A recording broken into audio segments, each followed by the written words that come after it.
Eltree still top, but is the Jaime Lozano honeymoon kind of already to an end? They obviously he can't force them to score goals. Santi Jimenez had a couple great chances, and there was just some big saves. Qatar defended with their lives in that one just to be able to grind that out and get the 1-0 over Mexico.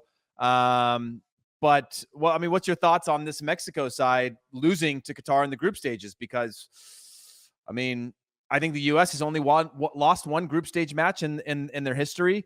It's a big deal. They still finish out on top clearly, but what's your takeaway from that one? I mean, just looking at that matchup against Qatar, they outshot Qatar 25-1. Yeah, and lost. The Mexican side still talented, but not anywhere near what we're used to. And it starts with the identity. Lozano is just a temporary guy. This is not a long-term coach.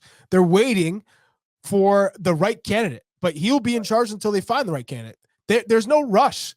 They're qualified for World Cup. They can afford to say, Lozano, you stay there until the right guy comes. We're not going to just hire anyone to hire anyone. They're in desperation mode right now. They can't afford to get things wrong. You wait to make the right hire because they are abysmal for Mexico, for what we expect of Mexico with the quality that they have. And I think you saw Diego Lainez a couple of those moments in the game. He's got to be playing. Figure out a way to get him going, especially if the player's doing everything off the field right and his mentality's right. He's too gifted technically to not be playing in that side. He's a difference maker, different type of profile than most of their players. This game highlights just how bad Mexico are right now. Yeah. Given where they should be. Jason said Mexico are as deflated as the ball behind Charlie on the bookshelf. And they're not wrong. I mean, look, we've gone through, let's not forget the US in 2018 and the most difficult of moments that led to the next generation being thrown into the fire of having to develop and be ready for the national team, a number of which weren't, but have now gotten the experience and shown both at the club level and international level the depth of this group and the quality that we're building. Let's throw up Group D because obviously these games are being played Tuesday for Group C and D. But you look at Guadeloupe on top with 4 points, Guatemala in second place, Canada 2 points in third place, and Cuba down on the bottom on 0. First of all, to just reflect, Haiti finished on at the bottom of their group, which I thought was a little disappointing. We know how dangerous they can be in this tournament, and a team that I did not want the U.S. to have to face. But looking at this one, the U.S. will play against whoever finishes second in this group with one game to play. Canada, it's third place after back-to-back draws. Not a great. It looked like the good old Canada, Heath. This is a Canada without Alphonso Davies and Tajon Buchanan, Jonathan David, Kyle Larin. This is a Canada side that has zero fear factor, where their best player is Richie Larea as your right wing back. Back line has always been pretty suspect, and I think now a lot of this back line is like these are World Cup guys. You know what I mean? Like Alistair Johnson's their best defender. He's not there.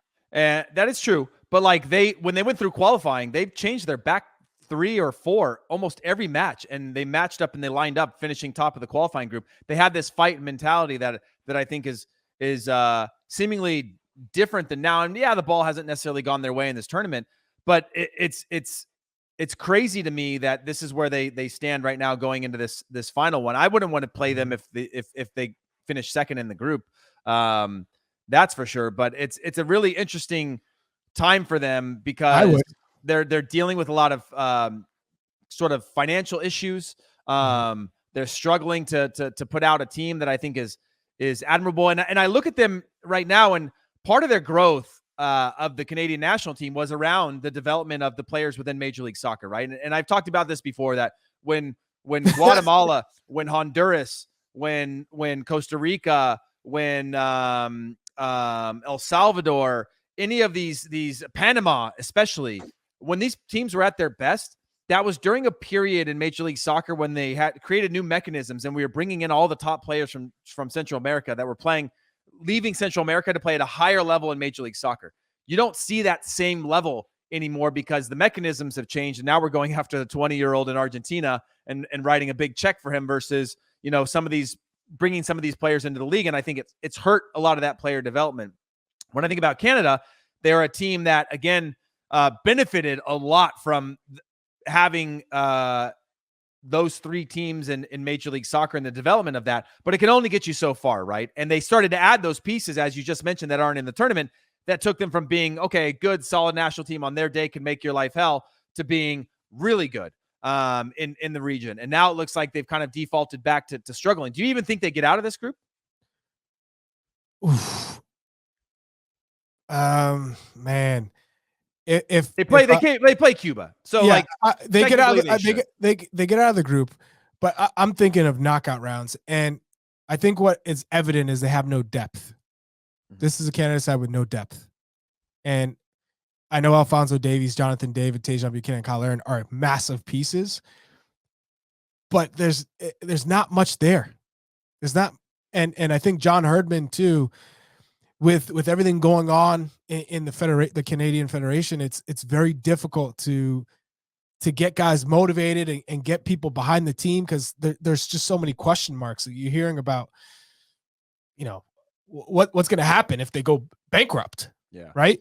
It's a sad situation.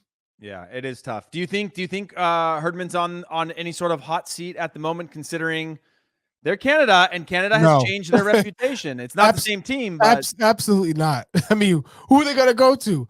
This John Herdman literally took this team out of. They were on the bottom floor. They were bottom feeders to top of the Concacaf in World Cup qualifying, and brought a lot of attention to Canada. I mean, of course, your players are out there performing, and Alphonso Davies is leading the charge, but John Herdman gave them an identity and being tactically flexible and out coaching teams. He's not on any hot seat. He's might as well be untouchable. So he gets the whole World Cup, all the way through the World Cup.